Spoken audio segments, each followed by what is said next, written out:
we kind of introduce the speaker. I just kind of want to talk very, very briefly about the program and kind of what we do. So the purpose of this program, which is called Systemic Access, or the NFB's Science and Engineering Division Mentorship Program, kind of goes by both names, but Systemic Access is a little catchier.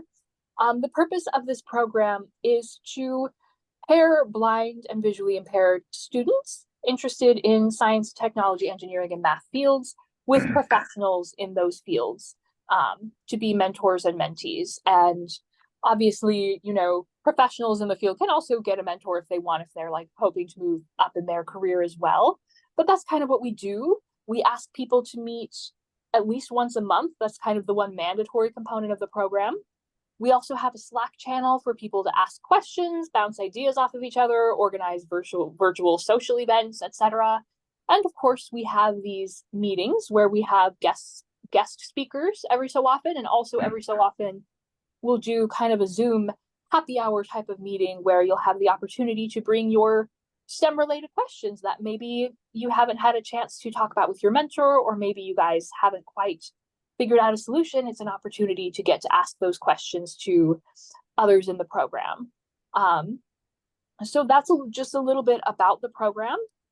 If you are interested in learning more, at the end, one of us can post the email address in the chat, but we will probably also be recruiting on mailing lists to see if people would like to join. There's a little survey you fill out and a brief interview, and then you are able to join. And now, with having said all of that, I would like to turn the time over to Amelia to introduce our speaker, and we'll go ahead and get started.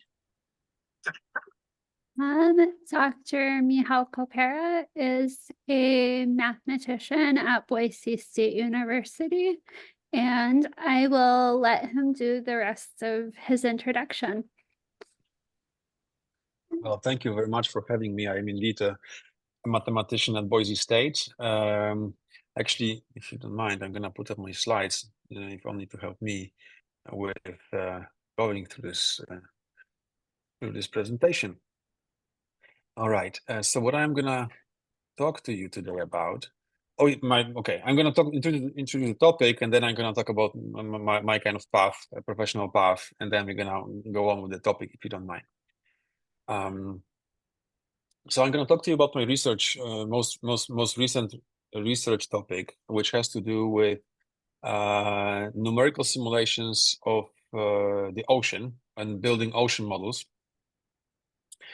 And I'm using for this purpose very special numerical methods, and I'm going to try to explain both how mathematically we describe the ocean, why we do it, and what those methods are, and why we think they are better than existing methods.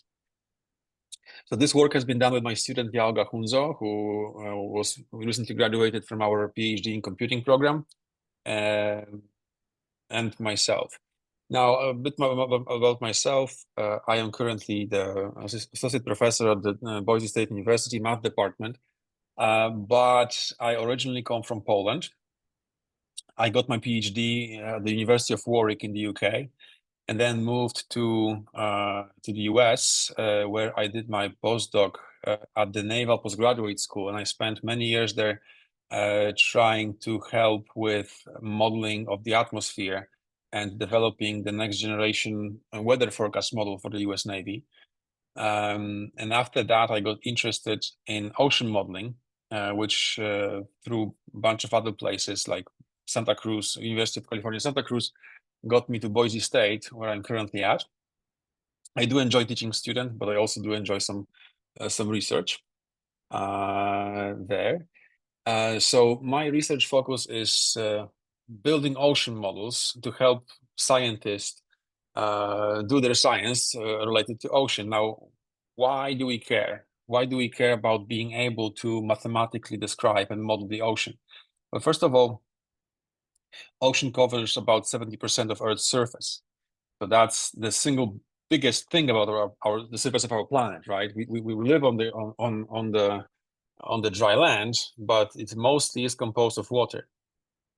Secondly, it's this ocean, all this water serves as a air conditioning system so to speak, for our planet. This is the primary mechanism responsible for the weather and the climate. So if it's, Norway is only livable for human beings because there is a warm current flowing around it. Similarly, with the US coast, the climate there, and not only coast, but the climate everywhere really is governed by how ocean is transporting heat from the equator to the Arctic, and similarly cold water from the Arctic to the equator. So as such, is a primary mechanism for our planet's climate and weather. And then we need to be able to mathematically model this so that we can understand it and we can predict what's going to happen. Right. Of course, these days the climate change is a significant concern. So one of the components of the climate science is the ocean modeling component, and we are trying to come up with mathematical models which help us understand how warming atmosphere may impact ocean processes. We also need to know under those changing climate conditions how some very perceptible things will happen. For example, we know that ice in the Arctic is melting, and that may have significant economical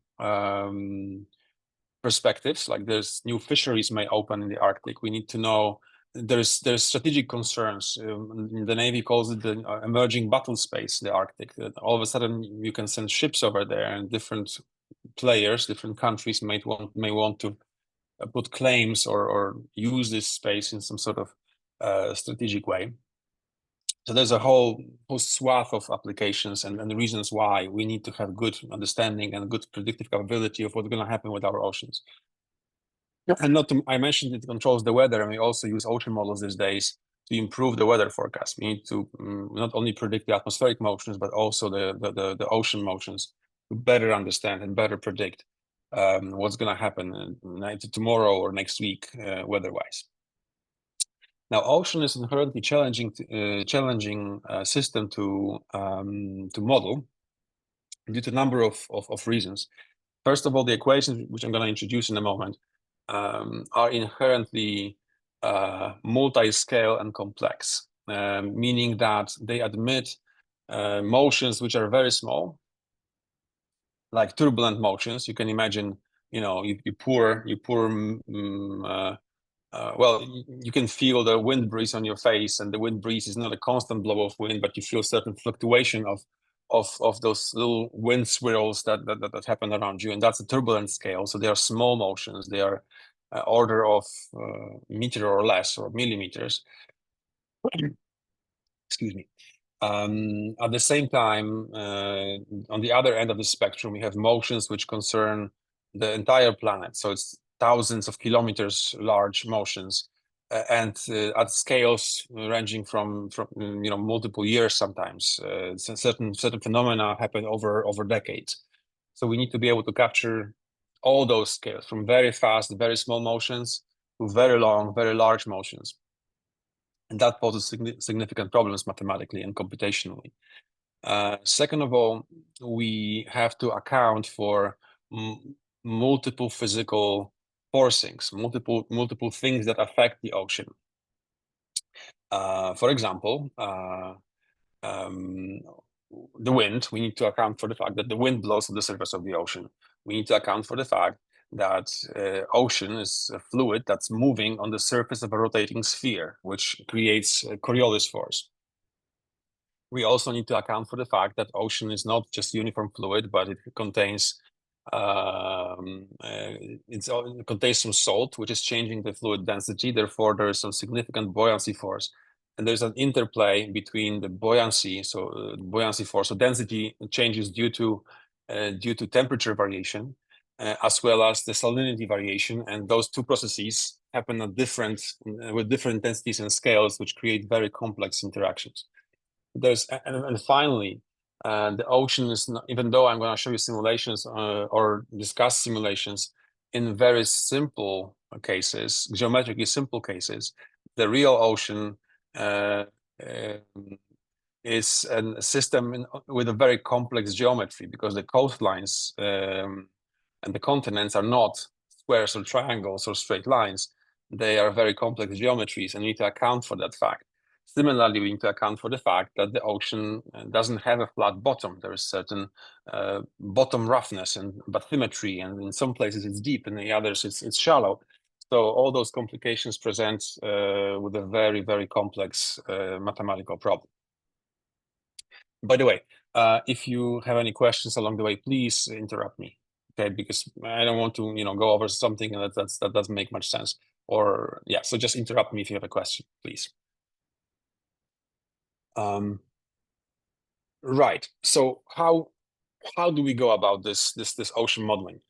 Ultimately, it's a science problem. The science is the motivator for this problem, as I explained. We have reasons for which we want to know some more about science. And then we use mathematics to try to describe this system. So we're going to use partial differential equations. I'm going to talk a little bit about equations and assumptions behind them and how we modify them to make them solvable. But inherently, those equations are very difficult to solve. So we simplify them using something called numerical methods. So we are turning differential equations into algebraic equations, which are much simpler to solve, but instead we have very many of those equations to solve. We have millions of equations instead of one to solve. So we cannot do it pen and paper, but we can use computers to do it. So part of the solution is also use high performance computers and advanced algorithms, so we can actually compute solutions in a reasonable time. So I always like to give this example of the weather forecast I worked on for a very long time. We are not interested in yesterday's weather, right? We need to predict the weather in a shorter time than in the real time. So if you want to have a prediction for tomorrow, we really need to accomplish it in the matter of minutes or hours, so it can be useful. And it's not trivial to do so. So a lot of computer science and algorithm design also plays an important role in what I do. And finally, we always go back to science, because science ultimately decides, it's an ultimate validation. If what the algorithm that we derived and the equations that we derived, are they actually describing the real ocean, or are they, not accurate enough? And that's a cycle. So we go back to science and we do it again until we get close enough. And I'm gonna try to discuss some examples of how that happens here in this talk. Okay, so the equations, right? So you may have heard about something called the Navier-Stokes equation, and I like to call it the equation that the one equation to rule them all, right? It's an equation which describes the motion of a fluid, and it stems from, you can derive it from basic principles of mass and energy conservation, and from the Newton mass and momentum conservation and Newton's law of motion. And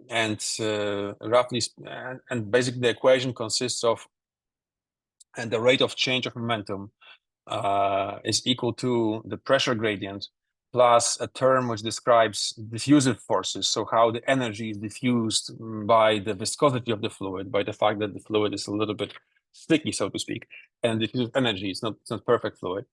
And then we add to this equation also a term which accounts for different kinds of forces.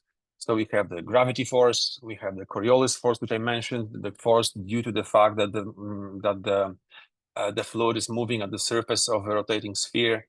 We add the fact that there is wind. We add the fact that there is certain roughness of the ocean bottom. So the fluid is kind of sliding on this ocean bottom, and that creates some friction. So we add all kinds of forces to this equation.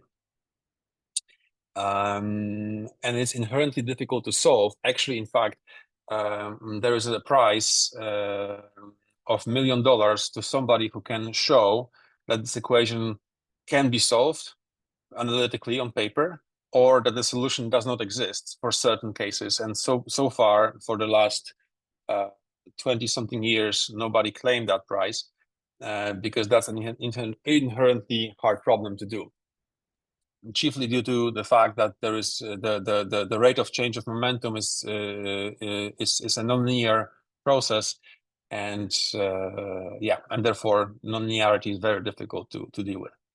But Could interesting. you read out Yes. the equation in LaTeX, please? I can do I don't have a LaTeX formulation in front of my eyes, but I can read it as I would read it from the board. So you would Thanks. have the time derivative of rho times u, where rho is density and u is velocity, plus the divergence of rho times velocity vector tensor product with another velocity vector equals to minus gradient of pressure plus mu, which is viscosity, times the Laplacian of velocity plus the forcing term, where F is just general forces that I discussed, and we can formulate them somehow, but for now I'm not specifying. Is that all right, or do you need more detail? Audience, you can chime in.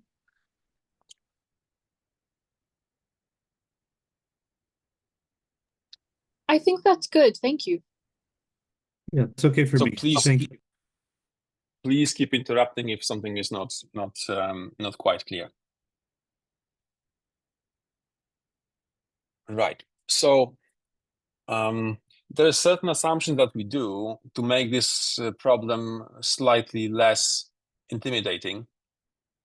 First off, we assume that water is essentially incompressible, meaning we cannot change its density. So if you ever try, for example, take a syringe and cover the outlet of the syringe and try to squeeze it, the air can be compressed a bit. When we try to do the same with water, we just can't. We just can't compress it, at least not with the strength of our fingers. So we can assume, for the sake of modeling, that our density is going to be constant, and that is going to change our equation a little bit. We can then take out the density from certain derivatives, divide by it, and that's gonna, I want to say, simplify the equation, but not only visually, because it's still very difficult to solve. We need to go further. So first of all, assuming that the density is constant makes things a little bit simpler, but also introduces a challenge, because I told you before that we need to account for the fact that the ocean has variable temperature. The water is of different temperatures. It's warmer in the equator, it's colder in the Arctic regions. It's colder in the depth and it's warmer near the surface. And that creates something called buoyancy force, which is precisely due to density differences between those warm and cold and salty and less salty fluids. So we kind of artificially need to introduce an extra term to the right-hand side, which we're going to call the gravity term. So we're going to add a term which reads the rho prime, which is the variation of density, divided by the rho zero, which is the constant reference density, times gravitational acceleration, plus the gravity vector, which points us downwards. And this term then will account for this, what we call the buoyancy or gravity force. And then we can parameterize the density variation, and we can say it's some function of pressure, temperature, and salinity. And oceanographers spent a lot of time to try to come up with best function that describes this. And it's actually like a few hundred pages book, which is trying to standardize and describe what this equation might be. And it's a somewhat complicated formulation, but it exists, and it's reasonably well documented. So in addition to that, I mentioned, so since we are introducing temperature and salinity, we need to solve additional equations for those quantities. So we're going to add to our system equations for salinity and temperature transport. Those are the advection diffusion equations, and they read as follows. So we had the time derivative of temperature or salinity. So maybe I'm going to talk about the temperature equation, but the salinity equation is exactly the same. We just replace variable, we switch temperature for salinity. So the rate of change of temperature in time, so the time derivative of temperature, plus the velocity vector dot product with the gradient of temperature, is equal to the temperature diffusivity, thermal diffusivity, times the Laplacian of temperature. So that's another equation we need to solve in tandem with the momentum equation I mentioned before. And as I said, that's still a hard problem to do. We do it, we do solve it approximately when we need to, but when we are dealing with a large-scale ocean circulation, we are concerned not about small-scale motion, like very, very fine-scale turbulence motion, but perhaps we only care about like how the ocean at large moves. We can make some further simplifications, which are okay. Apologies. So one of those assumptions is that the ocean is hydrostatic, meaning that the pressure gradient that we see in the ocean is only due to the weight of water and no other dynamical components. And this makes the equation much simpler because it essentially removes the pressure gradient term, which is the most difficult term to account for when you're solving the Navier-Stokes equation. That's mainly the reason why the equation is so difficult.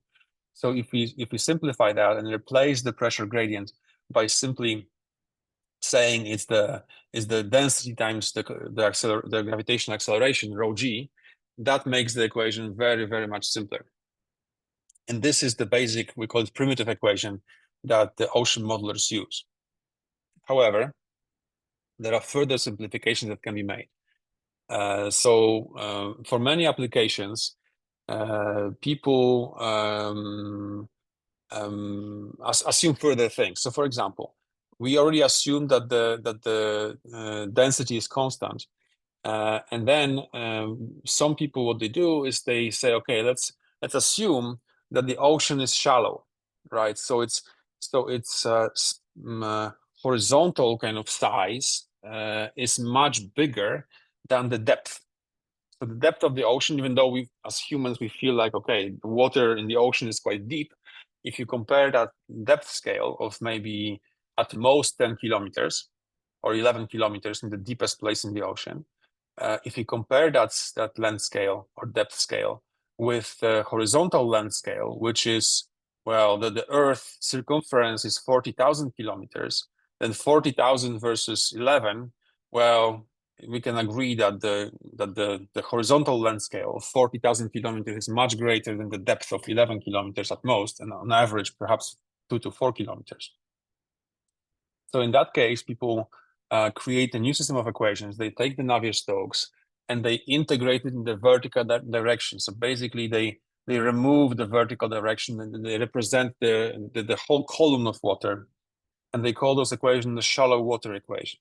And this one is relatively simple to solve. We can solve it in a laptop or on a relatively small supercomputing system. It doesn't pose a massive computational challenge, but it's still interesting and gives interesting results. So then, but we have removed the vertical variation of, yes.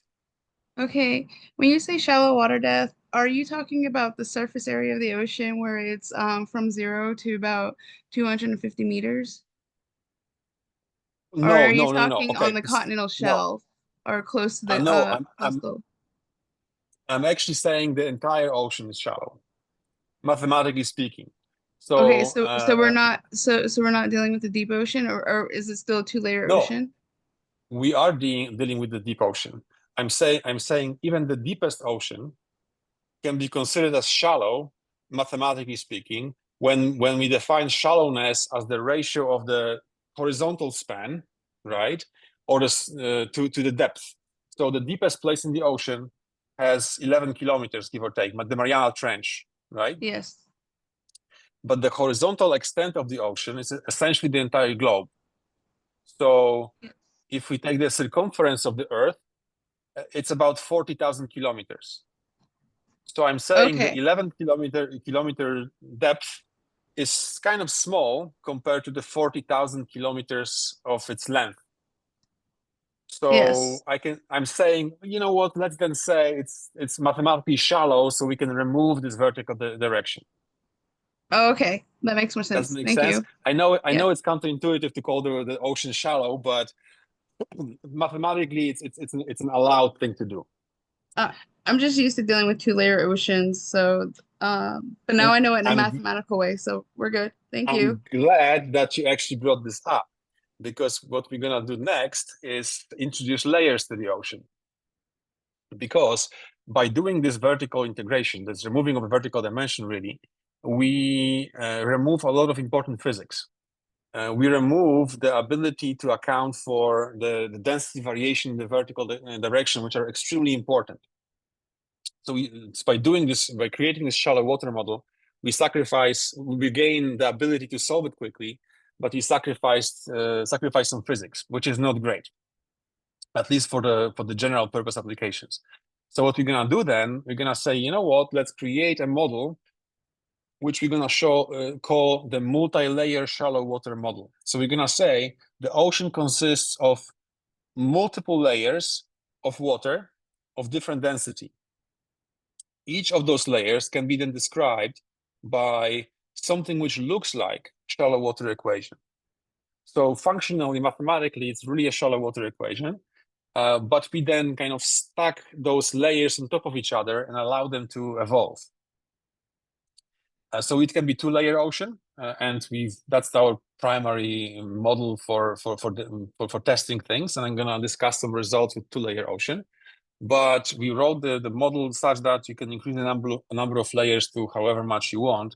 So the ocean models really use between 30 and 100 layers. And then each layer they specify certain density, and they assume perhaps that this water doesn't mix, which is another assumption. Does this make sense? Yes. Okay. So that's precisely what the model that we created is. It's not like we came up with the idea of the multi-layer shallow water model. It's been around for a long time, but we are solving it with a very different mathematical numerical method, which I'm going to discuss next. Okay, so yes, so the numerical methods, right? So we can solve those equations, even those simplified ones, even the shallow water equation. We cannot solve it on paper. We cannot solve it analytically. It's just still too complicated. So we need to use computers to help us find approximate solutions. The problem is computers can do only 4 things. They can multiply, divide, add, and subtract. So they can only do very basic algebra. And we need to translate the problem from complicated non-linear partial differential equation to a system of algebraic equations, because the computers can do those pretty well. So to do that, we need to use something called a numerical approximation or numerical method. And the most currently widely used method is something called the finite volume method. So if you want to imagine how this method works, imagine you split. Let's say we solve the ocean. So we split the ocean into volumes. So you can imagine those volumes as glasses of water, perhaps, and the entire ocean is just a collection of big containers of water connected with each other. And within each container, within each element, or within each volume, the water level is constant, not in time but in space. So it's just like a flat surface, right? We don't account for variation in the water surface within the glass, so to speak, within each glass. But we allow the water to move from glass to glass, perhaps through through some sort of holes or membranes or something. If we do so, and we create an mathematical analog of that, where we divide our ocean into similar containers, and then we mathematically define, okay, so the rate of change of the water level in each of those containers has to be due to the difference of water surfaces between neighboring glasses, neighboring volumes, right? That's kind of hopefully intuitive enough. If you have a water with a lot of fluid in it connected to a glass with much fewer water in it, then the levels will try to equalize eventually. But if we do it in the system when we have many of those water containers connected, then that allows for a very complex interactions for waves, for example, and stuff like that. So that's roughly the idea behind the finite volume method. We can write it mathematically as precisely as the rate of change of water level in a certain volume is equal to the sum of fluxes of water between neighboring volumes. And as I said, this is the prime method for modeling the ocean and other things, other fluid dynamics things, and not only fluid dynamics. So I'm going to be showing or discussing the results of a model called HICOM, which is currently the US Navy ocean model that they have been using for the past 30 years. But the effort I'm talking about, the work I'm talking about here, the aim is to create the next generation ocean model. So I'm going to show you some preliminary results of this new ocean model that we are building and compare it with HICOM as our reference, and discuss certain benefits that we think we have over the current Navy model. So what's the catch? What is the thing that we are trying to do to make this model better? So as I said, in this finite volume method, the assumption is that the level of water or the distribution of our quantity that we care about is constant within the volume. And the chief idea behind what we call the element-based Galerkin method is that we say that, you know what, it doesn't have to be constant. We can describe this level or this quantity by a polynomial of arbitrary order. So we can have a linear polynomial, we can have a quadratic polynomial, and we can control the order of the polynomial that we are going to use to describe this. And mathematically speaking, we are expanding the function which describes the water level in terms of polynomial basis, and we use very special polynomials. So if you're interested, we can discuss that. Those are called the Legendre polynomials, and we use. There are reasons why we use those specific polynomials. They offer some mathematical properties that are really good for computation. But the main idea is that now we do away with the assumption that the water level is constant within the volume. We can describe it better with polynomial, and that has consequences in how we calculate the fluxes between the neighboring volumes, because now it gets a bit more complicated, but also allows us to more accurately capture what is happening. And I'm going to try to show you and discuss that in a moment when we get to the results section. Another benefit of going with this element-based Galerkin method is the fact that now our volumes, they don't have to be regular. The finite volume method typically assumes that we need to split the ocean into a mesh of regular elements. So a grid, essentially. We need to create a grid of elements. Each of them has to be a square or a rectangle, and they need to be kind of structured into some sort of well-defined grid. And now, when we use this more modern element-based Galerkin method, and we assume that the surface can be represented by a polynomial, then we can also say that the shape of each element, each volume, doesn't have to be so regular. We can afford very irregular shapes. So this way we can better represent, say, the coastlines. The coastlines are never straight lines. They are quite complicated. So this allows us also to better represent the crucial ocean feature, which is the shape of the ocean is now much more accurate. Okay.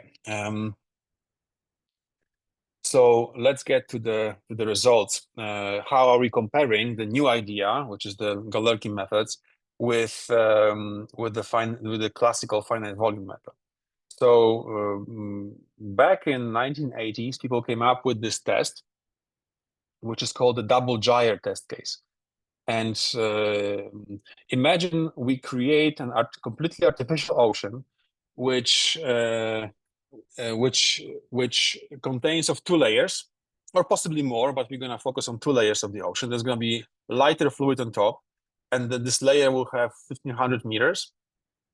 And then there's a bottom layer, which is going to have 8,500 meters, so 8,500 meters, which is slightly denser. The density difference is less than 0.1%, just slight density difference. And this ocean, we're gonna just create so horizontal shape of this ocean is gonna be a square. It's gonna have flat bottom, so there won't be any bathymetry or roughness to it. So, and there's the size of this square in the horizontal dimension is gonna have 2,000 kilometers. So that roughly corresponds to the size of Atlantic Ocean. Like the distance between the eastern coast of America and the western coast of Europe is about 2,000 kilometers, give or take. It's not precise, but we want to reproduce sort of North Atlantic, but we model it as a square, right? So it's mathematician's dream, ocean on a square, rather than in the realistic geometry. And then what we're gonna do, we're gonna create wind, which is gonna blow over the surface of this ocean. And we're gonna, in the northern part, the top part of the domain, we are gonna blow the wind from east to west. So you can think about it from the right to the left. And in the bottom of this domain, we're gonna blow the wind from left to right, so west to east. Additionally, we're gonna imagine we are placing this square ocean at 45 degrees north and pretend it's sitting on the rotating sphere. So we're going to introduce the Coriolis force and account for the fact that there is this Coriolis force. There's a force due to the fact that something is moving at the surface of the rotating sphere. So all those components are going to create a motion that's initially very simple, but as time goes by, becomes quite complicated. Now, this is the file that I wanted to 3D print for you and provide the STL, so I'm going to work on that. But I'm going to try to describe this as best as I can. So as the wind blows, so we run this simulation for 20 years of simulated time. And as the wind blows, initially what happens is that the northern part, the top part of the ocean, or northern part of the ocean, is being depressed. So the surface is getting lower, while the southern part, the surface is going up. That's the interplay of the fact that we are blowing wind into different directions, and also the fact that we have Coriolis force, and the Coriolis force is pushing the southern part of the ocean a bit higher up. But then, as time goes by, after about 10 years of simulation, when there's a slow but increasing depression and pushing up of the ocean in the northern and southern parts, and then nonlinear effects start to kick in, and at the very center line, the division line, so to speak, between the northern and southern part, this becomes unstable, and different kinds of swirls start to happen and meander. So this becomes very dynamic. This becomes very dynamic and unstable. So what we've done, we ran a simulation for 20 years of the old model called HICOM and the new model called HNUMO. And we looked at different results, and it's actually very difficult to judge which results is better than the other, because we look at the pictures and they look similar but not the same. So the metric we're gonna use to compare those things is the energy. What we're gonna do, we're gonna calculate kinetic energy in this flow. So obviously this water is moving, so we can calculate the kinetic energy by taking the square of velocity everywhere, divided by 2, and sum up or integrate over the entire ocean surface. And this way we can create a plot, which I actually have sonified for you. So we're going to create a plot of the integrated kinetic energy for the ocean versus time. We're going to start at 0 years, and we're going to go up to 20 years. And I have 2 results for you. The first thing I'm gonna play for you or sonify for you is gonna be the energy for the HICO model, and the second will be the energy for the new model, the H-NUMA model. So please let me know if that sounds all right, and try to imagine how the energy behaves as the time goes by. Here goes. Oh, almost.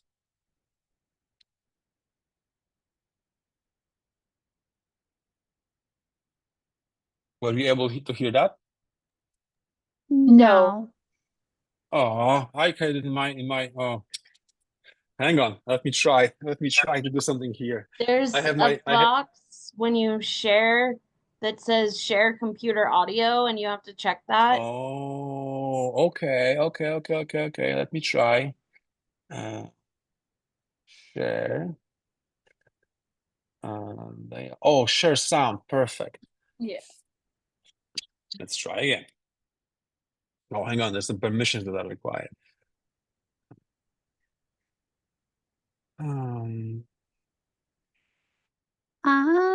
I am not seeing a permission to enable.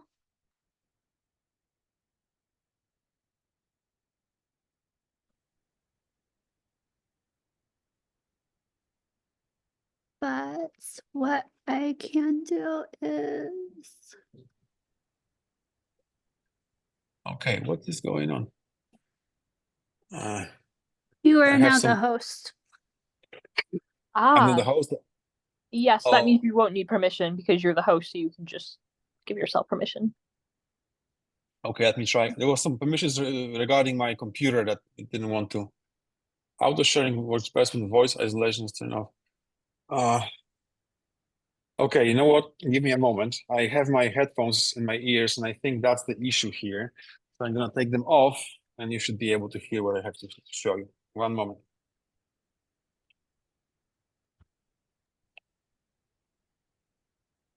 Okay, let's see if that's gonna work now. Can you hear me?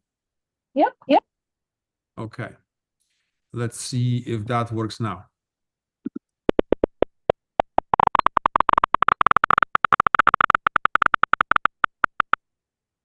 Was that audible? I believe so. was like We popping, heard a clicking? popping noise. Was it good? Sorry. Was it supposed to sound like popping or like clicking? Yes, exactly. Like a Geiger counter of radioactivity, some popping sounds. Yes. Okay. Let's That's listen to it again, and so you guys remember. Now you know what you're looking for. Okay. So this is the energy changing in time for when we simulate the ocean with the old HICO model.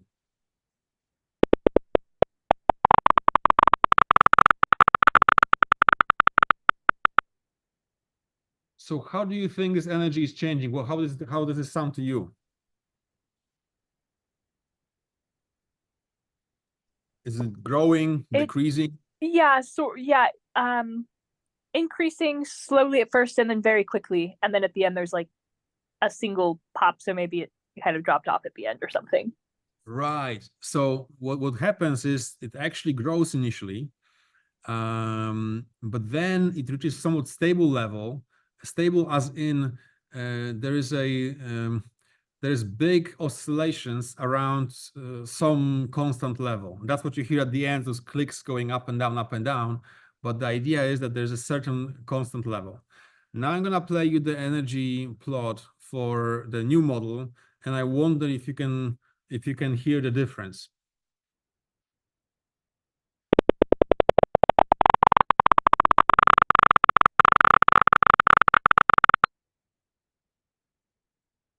Anybody wants to share an opinion on this one? Sounds It's like a it's flattening little out. hard. Oh, go ahead. I was gonna say it sounds it does, the general trend seems to be the same, but it seems to increase more quickly and then plateau towards the end. Uh-huh. Anybody else? I was gonna say something similar. I'm gonna play it again.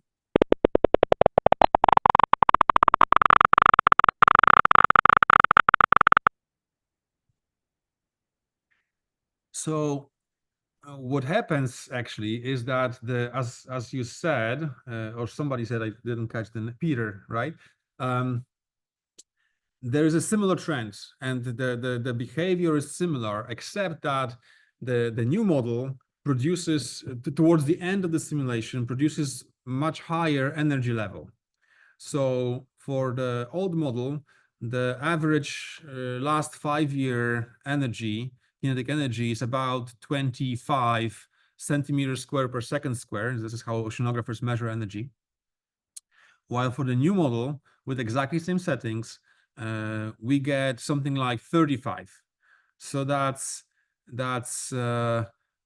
significant difference, right? That's about what? I'm trying to calculate percentage in my head, but I fail. Well, significant difference, more than 50% increase. Am I right? No, less than 50%. But yeah, about 40% say increase. So the question is why? Why do two different models give us vastly the result? If you look at the sea surface, it looks like both models give us very similar outcome. But when we measure the energy of those ocean motions, we get vastly different energy. So either one of the models is wrong, or something else is happening. And we tried to investigate what exactly is going on, because we didn't want to believe that the new model is necessarily wrong. And the older model is less likely to be wrong because it's been established for many decades and it's been used for ocean modeling for the US Navy, and it worked, right? So we can't just flat out say, no, the old is wrong, the new is better. We need to prove that the new model actually has some merit to it. So what we have done to verify that, we expanded the experiment. So what I haven't discussed yet, in numerical methods, an important factor is something we call the resolution. So I gave you this analogy of splitting the ocean into containers, right, volumes of water, which interact with each other. So we measure the resolution by the size of each of those volumes. So the smaller each volume, the more volumes we have in the domain. Therefore, the higher the resolution. And in numerical methods, the higher the resolution, the better, because if the numerical method is correct, we should approach the exact solution as we increase the resolution. So as we decrease the size of each volume and increase the number of volumes into which we split the ocean. So we figured perhaps the difference comes from the fact that even though we have the same resolution of both models, so the volume size is the same, perhaps they actually the new model, because it's improved, it's getting us better results with the same resolution. So what we have done, we created a study where we varied the resolution. We ran simulation with different resolutions, starting from, for example, volume size 25 kilometers, and going down in steps of 5 kilometers down to 5 kilometers. So we're going to have a simulation with 25 kilometers volume size, 20 kilometer, 15 kilometer, 10, and 5. And we're going to repeat this experiment for both models, for HICOM and for the HNUMO. Another feature of HNUMO is that we can control the polynomial order which we use to describe the ocean surface within each volume. So we're going to test the second order polynomials, fourth order, and sixth order polynomials, and see how different results they give. And to our, well, surprise and my personal joy, what happened is the HICOM consistently produces smaller energy than the new model. However, as we decrease the resolution, the HICOM eventually reaches the same energy level as the HNUMO model, which means that HNUMO model can achieve correct result with much lower resolution. That's significant because the computational cost, the time it takes to actually calculate the solution, to run the simulation, and depends directly on the resolution itself. So we decided then to try extend this experiment even further and set up the following. So we try to find the settings for the simulations which will achieve the same energy level. So for example, the 5 kilometer HICOM, the reference, the old code, produces energy of about 32 centimeters square per second square. And then we found that when we use fourth order polynomials in the new model, we need 20 kilometer resolution, so much larger volumes to achieve the same energy level. And then we ran those simulations on our local supercomputer at Boise State, and we compared the time it takes to achieve this 20-year simulation. And what we've learned is that, in fact, I'm trying to find the result here. So what we've learned is that the new model runs about order of magnitude faster, so 10 times faster in this kind of same energy result than the old model, which is very significant because that makes the argument possible that, hey, we can give you the same result 10 times faster. Therefore, if we have the same resources, we can calculate much higher resolution ocean simulations than your old model can, which is a great improvement over what exists now. Furthermore, we didn't just run the simulation on regular computer. We ran the supercomputer, and what supercomputer can do is we can use not just one processor, but we can use many processors to run this simulation. And we run this study, which is checking how our parallel performance looks like. So how quickly can we get the solution as we use increasing number of processors. So we have initially, perhaps we use 16 processors, but then we're going to use 32, 64, 128, 256. And we were looking at how the time to solution changes depending on how many processors we use.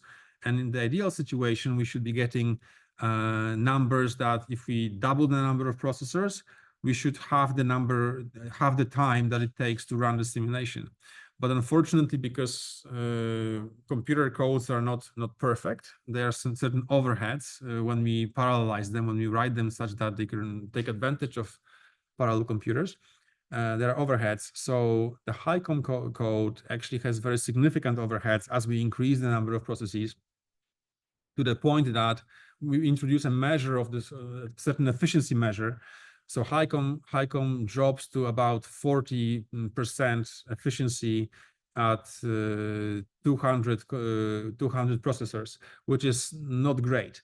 While NUMO initially drops a little bit with efficiency, but it maintains between 80 to 90% efficiency throughout any number of processes that we can use, which tells us that it's going to continue to do so as we increase the machine size, so we can use much bigger computers and still maintain this very high 80-90% efficiency, parallel efficiency, which means we can use, and this is due to the mathematical method, due to the fact that we changed how we describe, how we numerically solve the equations using this Galerkin method and high order polynomials. So this tells us that we can use very large computers efficiently, therefore even further extending the capability of the model, because we can say that, you know, if the Navy gives us big computer to run on, we can use it efficiently while the old model cannot. So that's I think is a very promising result. Okay, I'm trying to, I guess, get to conclusions so we can have them. Yes, because our time is almost up. So what I told you about is I kind of outlined certain equations and simplifications that we do to be able to model the ocean.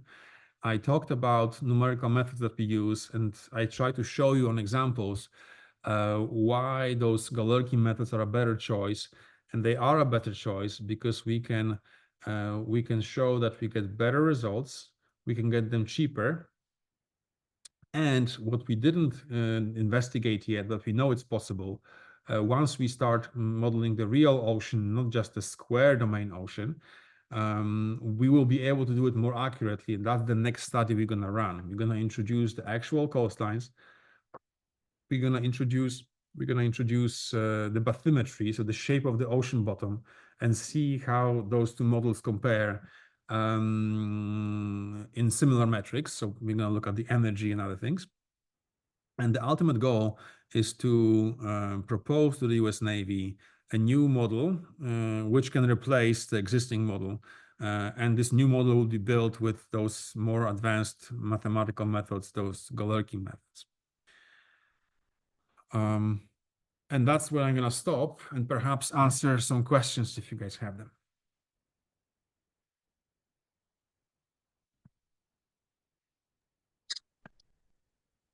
Okay, thank you so much. That was a really amazing talk. If anyone has questions, you can feel free to come off of mute and identify yourself and ask your question. You can also feel free to post in the chat, and Amelia and I can keep an eye on that as well.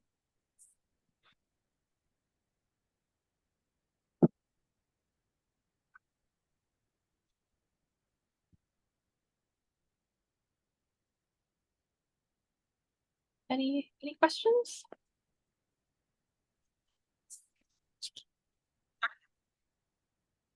Do you see anything in the chat, Amelia? I do not see anything in the chat. Okay. This is Well, Peter. oh yes, go ahead. I was just going to ask, so just out of curiosity, the increase in kinetic energy is due to the forces at work, so the various forces you included in your Navier-Stokes equation that are basically doing work on the ocean itself and increasing the kinetic energy, or Precisely. So what happens is we blow wind on the surface of the water. So initially the water is still, therefore the energy is zero. But as the wind blows, we are adding energy to the system. However, at some point we reach certain balance between the wind energy and the dissipation of the energy due to viscous forces.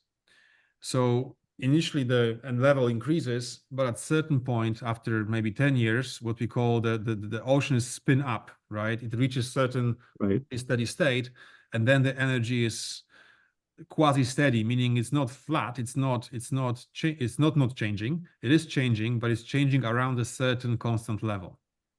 Okay, and that's what we heard, like in the sonification or the H-pneumo, where about halfway through it reached a fairly steady number of clicks that fluctuated a little bit, but was no longer really increasing steadily.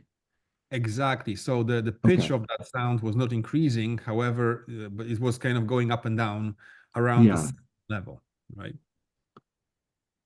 Okay, great, thank you.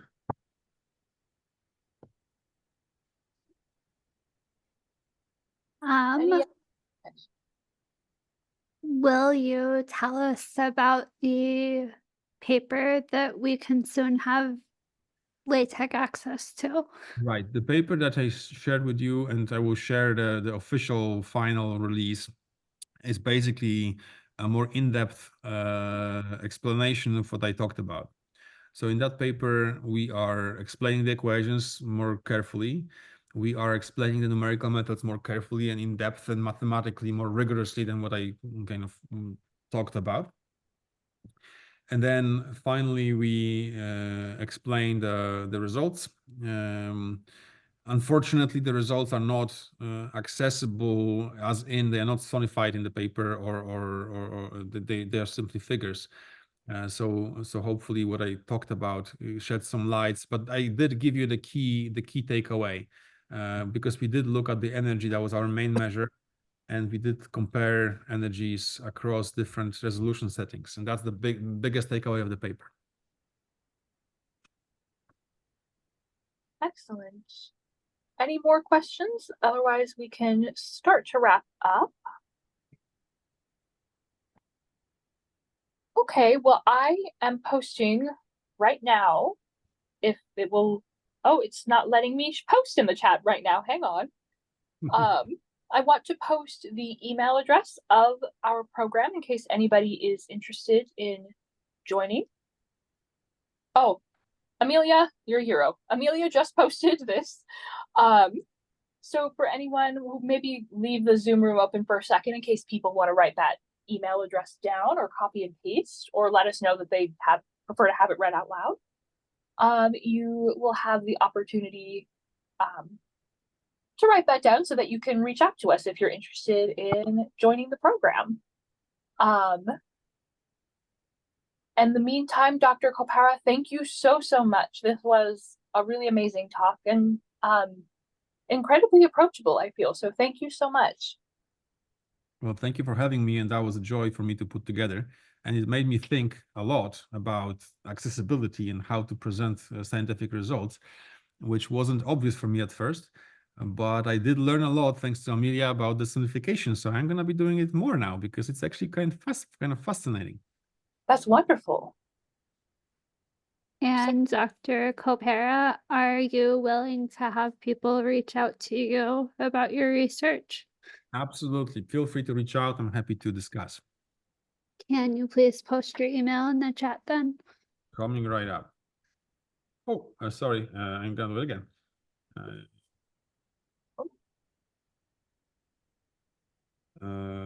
Now my email is correct. It's Michal Kopera at boisestate.edu, and that is MICHALKOPERA at boisestate.edu. Okay, thank you so much. Does anybody need a moment either to copy down our program email address or Dr. Kopera's email address?